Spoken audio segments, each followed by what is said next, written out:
की नगरी प्रयागराज में चल रहे कुंभ मेले की देश विदेश से साधु संत यहां पर आए हुए हैं।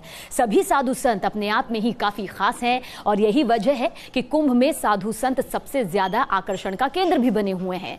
कुछ साधु संत की वेशभूषा चर्चा में बनी हुई है तो कुछ साधु संतों का रहन सहन। ऐसे ही एक बाबा से आपको मिलवाते हैं जिनका प्रसाद सबसे निराला है।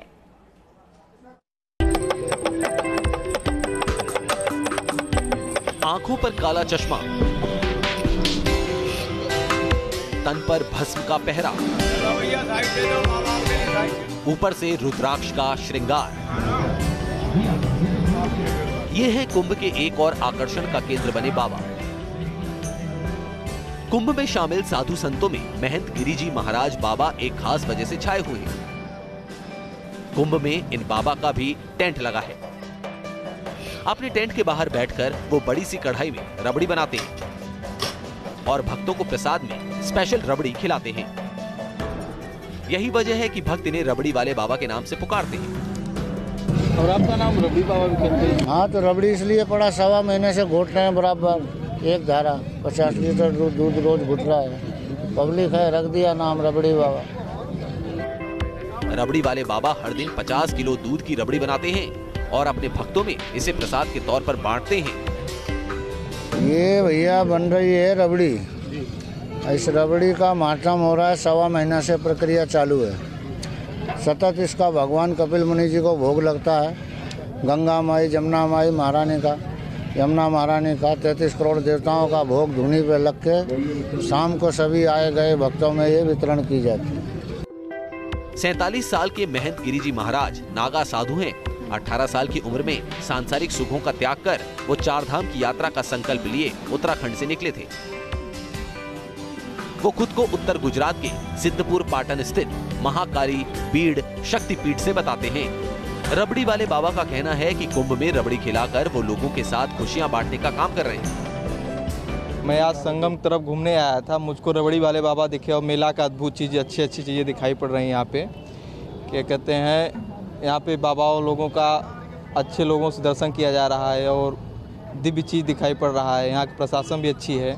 तो यहाँ पे काफ़ी दिव्य पुरुष, काफ़ी मतलब कि अच्छे अच्छे बाबा, नागा बाबा दिख रहे हैं। उनमें से मतलब कि एक ये रबड़ी वाले बाबा हैं जो कि अपना खुद का रबड़ी तैयार कर रहे हैं और वो मतलब कि काफ़ी अच्छे से वो है, ये काफ़ी दिव्य पुरुष लग रहे हैं। ये कहना गलत नहीं होगा कि इस बार कुंभ में बाबाओं ने धूम मचाई हुई है। 15 जनवरी से शुरू हुआ कुंभ मेला 4 मार्च 2019 को खत्म हो जाएगा। तब तक हम आपको ऐसे ही अनोखे बाबाओं से मिलवाते रहेंगे। वीडियो जर्नलिस्ट प्रदीप गौड़ के साथ दीपक श्रीवास्तव, प्रयागराज न्यूज नेशन। और महाकुंभ से कुछ इसी तरह की तस्वीरें लगातार सामने आ रही है। आइए अब आपको कुंभ में मौजूद एक और बाबा से मिलवाते हैं जिनका स्टाइल सबसे जुदा है और अपने स्टाइल की वजह से ही ये लोगों के बीच कौतूहल का विषय बने हुए हैं। कैसे, ये रिपोर्ट आप देखिए।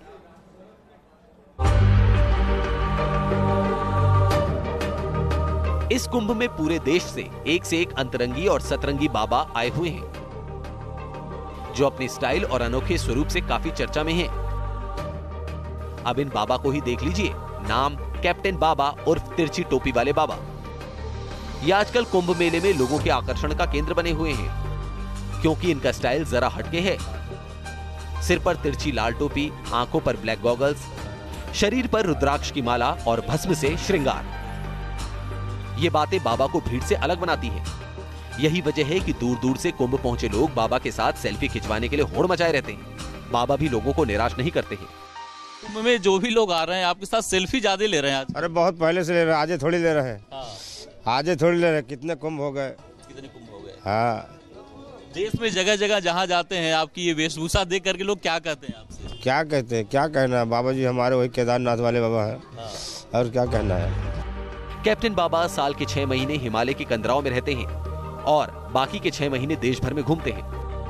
बाबा के अनोखे शौक की वजह से लोगों ने इनको तिरछी टोपी वाले बाबा नाम दे दिया है। कैप्टन बाबा कई कुंभ से प्रयागराज आ रहे हैं और इस बार की व्यवस्था से काफी खुश नजर आ रहे हैं। बाबा का कहना है कि इनको ये टोपी इनके किसी भक्त ने दी थी और पिछले 10 साल से ये इसे धारण किए रहते हैं। बाबा के सर पे जो टोपी है वो तिरछी टोपी है और आंखों पे बाबा गॉगल्स लगाए रहते हैं हमेशा। बाबा जी कितने साल से ये लगा रखा आपने? ये कई साल हो गए बच्चे। कई साल हो गए? हाँ 10-15 साल हो गए। 10-15 साल से? हाँ ऊपर समझ हो गया। तो ये कहाँ से आपको प्राप्त हुआ, ये जो टोपी और चश्मा कहाँ से आपने खरीदा है या फिर किसी भक्त ने दिया है? अरे क्यों खरीदा है, कोई देता है तो बहुत से ऐसे बांट रहा है। इन्होंने अपनी टोपी में भगवान शिव की तरह चांद भी लगा रखा है, जो लोगों को काफी आकर्षित कर रहा है। ये बाबा जी का जो स्वरूप है वो पिछले कई सालों से इन्होंने धारण कर रखा है और तमाम इस देश में जितने भी जगहों पे कुंभ हुए हैं वहाँ पे गए हैं और इनकी जो वेशभूषा है वो इनको कई मायनों में लोगों से अलग बनाती है और यही कारण है कि लोग यहाँ पे आते हैं, बाबा जी के साथ फोटो खिंचवाते हैं और इनसे आशीर्वाद लेते हैं। वीडियो जर्नलिस्ट प्रतिबोध के साथ दीपक श्रीवास्तव, न्यूज नेशन, प्रयागराज।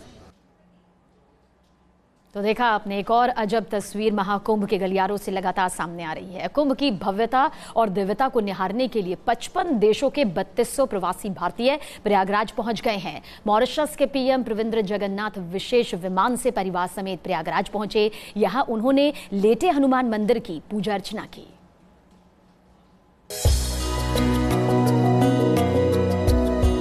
कुंभ में देश की सांस्कृतिक और आध्यात्मिक विरासत से दुनिया को रूबरू करवाया जा रहा है। दुनिया के कोने कोने से लोग कुंभ में शामिल होने के लिए पहुंच रहे हैं। एनआरआई के साथ वीवीआईपी लोग भी कुंभ में पहुंच रहे हैं। मॉरिशस के प्रधानमंत्री प्रविंद्र जगन्नाथ विशेष विमान से परिवार समेत प्रयागराज पहुंचे। प्रधानमंत्री प्रविंद्र जगन्नाथ ने संगम किनारे बड़े हनुमान मंदिर में पूजा अर्चना की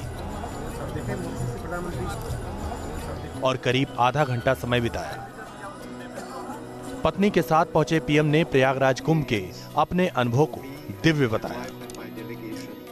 मॉरिशस के प्रधानमंत्री प्रविंद्र जुगनाथ संगम तट पर पहुंचे हैं और यहां पर उन्होंने न सिर्फ संगम में डुबकी लगाई है बल्कि जो जिस तरह से इस पूरे घाट को सजाया गया था उनके लिए यहाँ पहुंचकर उन्होंने थोड़ा सा समय मीडिया के लिए भी निकाला और उन्होंने कहा कि एक बहुत अच्छा अनुभव था, माँ गंगा का आशीर्वाद मिला है और जिस तरह से ये पूरा कार्यक्रम आयोजित किया गया उनके लिए प्रवासी दिवस के मौके पर उन्होंने प्रधानमंत्री नरेंद्र मोदी का शुक्रिया कहा है और कहा है कि वो यहाँ पर आकर के बहुत खुश हैं।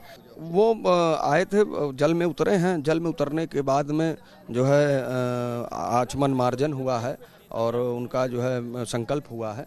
संकल्प के बाद में पंचोपचार पूजा करके त्रिवेणी को अर्घ दे करके त्रिवेणी की आरती कराई गई है। मॉरिशस के प्रधानमंत्री के साथ उनकी पत्नी कोविता रामदीन भी मौजूद थी। मॉरिशस के प्रधानमंत्री ने अक्षय वट में परिक्रमा की। प्रधानमंत्री प्रविंद्र ने कुंभ के आयोजन की जमकर सराहना की। सर का आगमन बहुत अद्भुत था और पहली बार कोई विदेश से कोई प्रधानमंत्री यहाँ पहुँचे हैं। पहले इनके ही पूज्य पिताजी श्री सर अनिल जगन्नाथ जी यहाँ आए थे 2008 में और अब आपका आगमन हुआ है। और जब मैंने बताया कि आपके सर भी यहाँ आए थे तो वो बहुत खुश हुए और उन्होंने कहा कि मैं जाकर के उनको बताऊँगा भी कि मैं उसी मंदिर में होकर आया हूँ जहाँ आप पहले होकर के आए हैं। तो बहुत प्रसन्नता की बात है। विधि विधान से उनका पहले हमने वेलकम किया है। पूज्य बड़े गुरुजी ने उनको टीका लगा करके मंदिर में वेलकम किया। उसके पश्चात मंदिर में ले गए जहां पर गंगा यमुना सरस्वती के जल से अभिषेक कराया, फिर पंचामृत से दूध दही घी शहद से अभिषेक करवाया। प्रवासी भारतीयों को सांस्कृतिक धरोहर दिखाने के लिए अरेल इलाके में सांस्कृतिक ग्राम, कला ग्राम और शिल्प ग्राम भी बसाया गया। सांस्कृतिक ग्राम में ऐतिहासिक काल से लेकर आधुनिक काल तक की मानव सभ्यता की झलक देखने को मिलेगी। प्रवासी भारतीयों को प्रयागराज से दिल्ली ले जाने के लिए स्पेशल ट्रेनों की व्यवस्था की गई है। प्रयागराज से मानवेंद्र सिंह और दीपक श्रीवास्तव के साथ team news nation. Prayagraj Kumbh में इन दिनों आस्था का सैलाब उमड़ रहा है। कुंभ मेले में यूपी ही नहीं बल्कि पूरे देश की छवि नजर आ रही है। मेले में शामिल होने के लिए देश विदेश से लाखों श्रद्धालु प्रयागराज पहुंच रहे हैं। ये रिपोर्ट आप देखिए। कुंभ मेले के हर पंडाल में भक्ति भाव का माहौल बना हुआ है। प्रयागराज में लोग देश ही नहीं बल्कि विदेशों से भी आ रहे हैं। मेले में हर राज्य की सांस्कृतिक झलक देखने को मिल रही है। इसके लिए राज्यों की तरफ से प्रदर्शनी भी लगाई गई।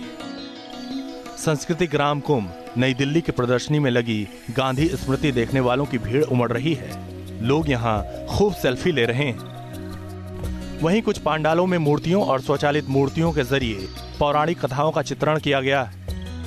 कहीं भगवान राम लक्ष्मण नागपाश में बंधे हैं और गरुड़ उन्हें मुक्त करा रहे हैं, तो कहीं समुद्र मंथन हो रहा है जिसके बाद असुरों और देवताओं में लड़ाई हो रही है। वहीं भगवान शिव हलाहल पीकर नीलकंठ बन जा रहे हैं। कुंभ मेले में सांस्कृतिक कार्यक्रमों की भी शुरुआत हो चुकी है। सांस्कृतिक विभाग के मंच पर अभिनेत्री हेमा मालिनी डांस की परफॉर्मेंस देंगी। इसके लिए तैयारियां भी पूरी कर ली गई हैं। अगर आप भी कुंभ में रुकने का प्लान बना रहे हैं तो आप भी सांस्कृतिक कार्यक्रमों का लुत्फ उठा सकते हैं। यहाँ कई राज्यों के कलाकार अपनी प्रतिभा से श्रद्धालुओं का मनोरंजन कर रहे हैं। कुंभ के कई पांडालों में दोपहर से लेकर देर रात तक ये कार्यक्रम चलते रहते हैं। Team news nation. और बने रहिए न्यूज़ नेशन के साथ, क्योंकि यहाँ खबरों का सिलसिला कभी नहीं थमता।